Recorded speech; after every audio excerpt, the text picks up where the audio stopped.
بسم اللہ الرحمن الرحیم۔ ZSH ٹاپک کے تمام ناظرین کو السلام علیکم۔ ناظرین اس چینل کو سبسکرائب کریں اور ساتھ بنے بیل کے آئیکن کو پریس کر کے آل سلیکٹ کر دیں تاکہ آپ کو ہماری اس طرح کی جنرل نالج اور اسلامک ویڈیوز کا نوٹیفیکیشن سب سے پہلے ملتا رہے۔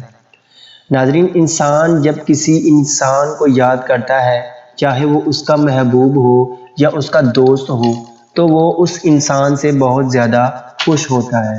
تو ایسے ہی ناظرین جب کوئی انسان اللہ پاک کو خوش کرنے کے لیے ذکر الہی میں مشغول ہوتا ہے تو اللہ پاک کی ذات اپنے بندے سے بہت زیادہ خوش ہوتی ہے۔ بلکہ ایک روایت میں ہے جس کا مفہوم ہے کہ اللہ پاک کی ذات انسان سے فرماتی ہے کہ اے انسان، اگر تو میرا ذکر زمین پر کرے گا تو میں تیرا ذکر آسمانوں میں کروں گا۔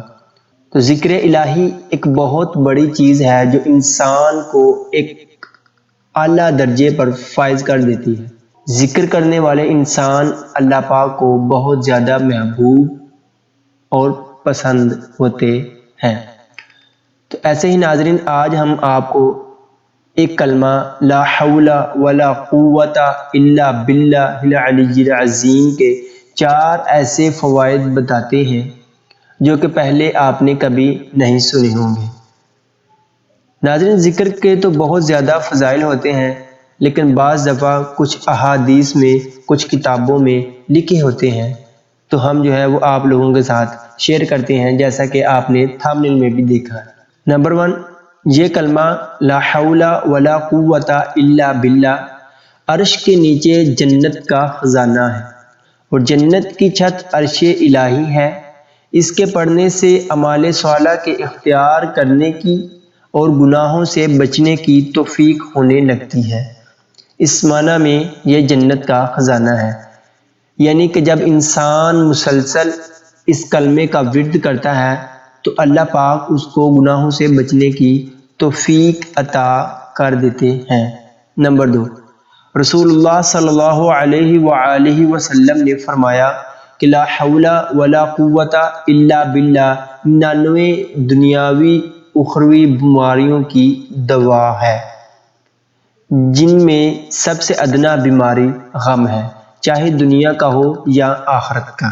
یعنی کہ اس کا مختصر سا مفہوم یہ ہے کہ رسول اللہ صلی اللہ علیہ وآلہ وسلم نے فرمایا کہ اگر کوئی انسان اس کلمے کا ورد کرتا ہے تو اللہ پاک اس کو 99 یعنی کہ 99 بیماریوں کی شفا اس کلمے میں رکھی ہے، جس میں سب سے ادنا بیماری غم ہے۔ یعنی کہ آج کل ہم لوگ بہت زیادہ پریشان رہتے ہیں، غمگین رہتے ہیں، چاہے وہ دنیا کے لیے ہو یا آخرت کے لیے، لیکن آج کے دور میں ہم وہ غم دوستوں صرف دنیا کے لیے ہی رکھتے ہیں، آخرت کی تو آپ کو پتہ ہے کہ ہمیں کوئی بھی پرواہ نہیں۔ لیکن اللہ پاک ہمیں اپنی آخرت کی بھی تیاری کرنے کی توفیق عطا فرمائے۔ نمبر 3 پہ لا حول ولا قوت الا باللہ جب بندہ اس کلمہ کو پڑھتا ہے تو اللہ تعالیٰ عرش پر فرشتوں سے فرماتے ہیں کہ میرا بندہ فرما بردار ہو گیا اور سرکشی چھوڑ دی۔ نمبر 4، پیغام حضرت ابراہیم علیہ السلام بنام حضرت محمد صلی اللہ علیہ وآلہ وسلم خیر الانام، یہ کلمہ لا حول ولا قوت الا باللہ حضرت ابراہیم علیہ السلام کا پیغام اور وصیت ہے جو آپ نے حضور صلی اللہ علیہ وآلہ وسلم سے شب معراج میں ارشاد فرمایا تھا۔ شب معراج میں نبی کریم صلی اللہ علیہ وآلہ وسلم کا گزر حضرت ابراہیم علیہ السلام پر ہوا۔ آپ نے فرمایا اے محمد صلی اللہ علیہ وآلہ وسلم، آپ اپنی امت کو فرما دیں کہ وہ جنت کے باغوں کو بڑھا لیں لا حول ولا قوت الا باللہ سے۔ اس کے پڑھنے سے وصیت ابراہیمی پر عمل کی سعادت بھی نصیب ہوگی اور اس کی برکت سے جنت کے باغوں میں بھی اضافہ ہوگا۔ تو ناظرین امید کرتے ہیں آپ کو یہ چھوٹی سی ویڈیو ضرور پسند آئی ہوگی۔ اگر ویڈیو پسند آئی ہے اس کو لائک کریں، اپنے دوستوں کے ساتھ زیادہ سے زیادہ شیئر کریں۔ ہو سکتا ہے کہ ہماری یہ تھوڑی سی محنت اور آپ کے شیئر کرنے سے کوئی بندہ اس کلمے کا مسلسل ورد کرنا شروع ہو جائے تو اللہ پاک مجھے اور آپ کو بھی اس کا اجر عطا فرمائیں گے۔ ناظرین اپنا بہت سارا خیال رکھیے گا۔ اللہ حافظ۔